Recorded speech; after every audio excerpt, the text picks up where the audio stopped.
If you're coming to Japan for the first time and you're only going to Hiroshima and you're only going to be there for about 1 day, this is the most generic trip that basically everybody does. Let's get in there. Day 4.5. Because let's be real, you're probably spending 3 or 4 days in Kansai, Osaka, Kyoto, Nara, whatever, and you're going to be spending the last leg of that trip to head out to Hiroshima because it's right there. You heard about it. It's only about an hour to get there, so you might as well go. Get in the Shinkansen, check into your hotel, wake up early the next day to head to Miyajima. So Miyajima is a super popular tourist spot with the floating gate, but you got to get there early because everybody else is trying to do the same thing to get them pictures. But not a lot of them have the will to wake up at 7 o'clock in the morning, take the train that goes all the way to Iwakuni, get there super quick, super fast in 25 minutes, and then head to the ferry. You're gonna look at the island. Wow, it's a really big island, so beautiful. Wow, the waters are so pristine, way better than what we get at Lake Ontario. You get there, there's a big little town. You're gonna go to the right and follow basically where all the other people are going because where else are they gonna be going, right? You know? And you're gonna keep walking along this path. You might run into some deer, and then you're gonna see the big Torii Gate. And my gosh, it is actually beautiful. So there's actually 2 versions of this gate. So the first version is low tide. It's not gonna be looking like it's floating, but you do get the benefit of walking up to the beach and taking them Instagram photos. And if you come at 2 p.m.-ish in the afternoon, depending on the season, it will have that floating aesthetic, which is what people really want. But you're only here for a day. You don't have time for that. And they're gonna look behind you. You're gonna see that this really, really big shrine. And you're like, wow, this is amazing. This is so beautiful. I wonder why it looks like that because the shrine is also supposed to be floating. When I went, it was low tide, so it kind of just looked like a dock. You buy a ticket and you see this very nice aesthetic red entrance with all the pillars. You're gonna see a lot of white people taking some pictures probably. And you're gonna take one too because you know what? Instagram, right? You want that FOMO. Super aesthetic and you're like, wow, this is just like Ghibli. And then you're gonna keep going, and then you're gonna see the Torii Gate again. And you're like, wow, this is so beautiful. I love it. And honestly, this is like a top 10 spot, I would say, that you're gonna put into your little memory bank on your little Instagram highlights. You're gonna keep walking along this shrine to the right until you exit and hit a temple. What is this called? Daishoin. And Daishoin is a Buddhist temple.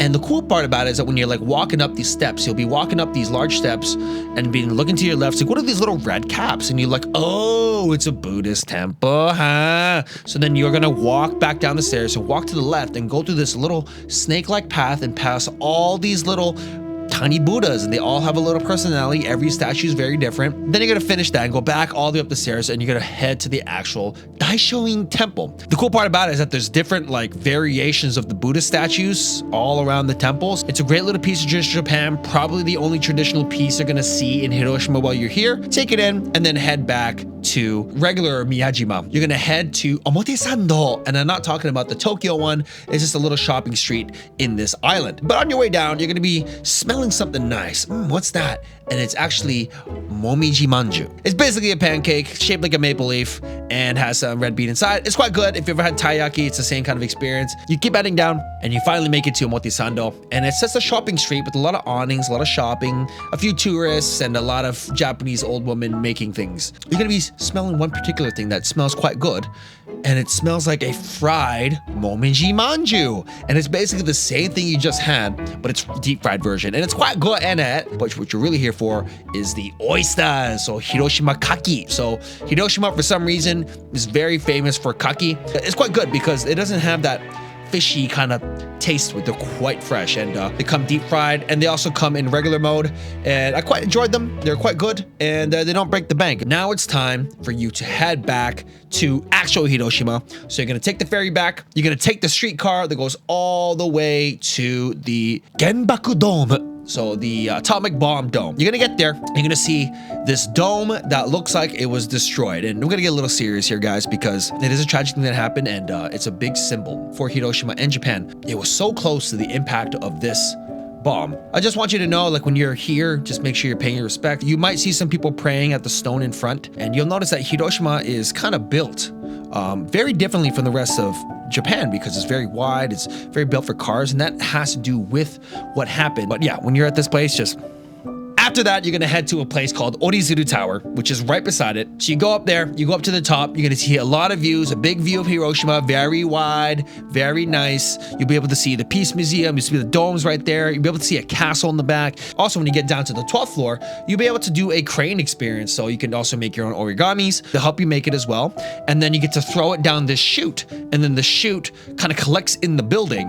And then in the building, when all the cranes build up, which you can see from the outside, I think they donate it or something, or they make it recycled paper. Again, it's a fun activity, all about positive vibes, all about hope, and yeah, it's an enriching experiment. Anyway, after you do that, you're gonna head back to the dome, probably look at it again, and then head out to the Peace Memorial Museum.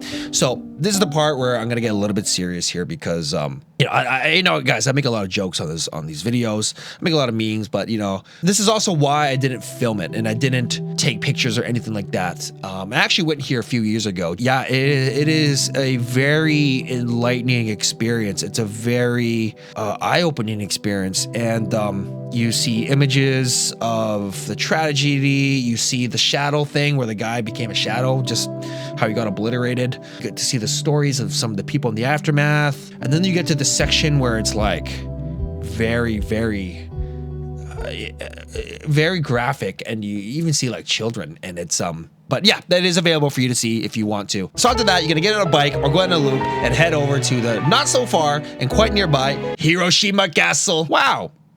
It's white and brown, has a wood aesthetic, and it's quite small. I'm pretty sure it serves some kind of purpose in war. You know, every kind of these castle keeps for some kind of war, a base of some sort. It's all usually the same kind of story. But of course, if you want to know more about that, you can head inside. You can head inside the castle, and guess what? It's a museum. And you can learn about the history of it, see some artifacts. Go to the top, see Hiroshima again through the castle. It's pretty cool if you haven't been to a castle before.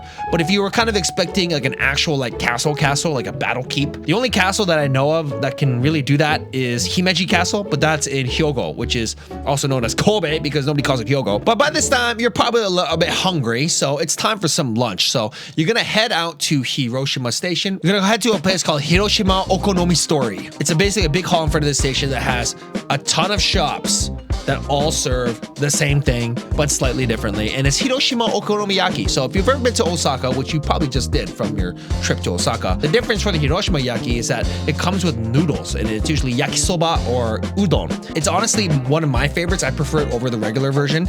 And you can get a little egg on top in it. You can watch them cook it in front of you, and it's a nice casual experience. And it's not too expensive. It's about 1,200 yen. You gotta try it once. You gotta have it. So then after you eat, you're gonna head back to your hotel. And I kind of want to talk about this hotel very briefly. It's the Hilton Hiroshima. If you've ever been to a Hilton hotel, you know the quality they give. And honestly, dude, like this is one of the best hotels I've ever stayed at. They upgraded me to a suite for like $100 a night.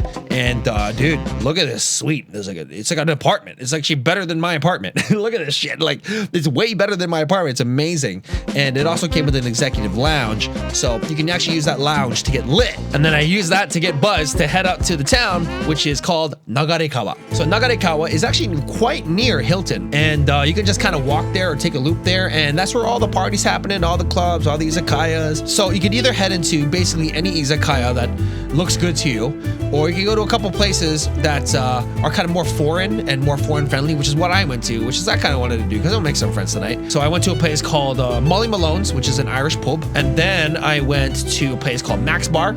So Max Bar was kind of cool. It's owned by a couple foreigners. They got like 7,000 CDs there and records, and you play some music, have a couple beers. Actually, I ended up meeting a guy there. We just ended up talking, and then it's kind of going around the town. We went to another place. I forgot what it's called. It's called like Pub Street or something. It had a really great rum and coke.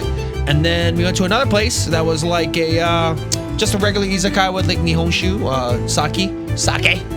Quite good. All you can drink for like $10 and had some seafood and some oysters. So there's a lot of things to do in this little area in Nagarekawa. It all kind of just depends on how brave you are to head into some spots. But yeah, you can head back to the hotel, wake up again, have some breakfast, chill in your hotel till 12, and basically that's it.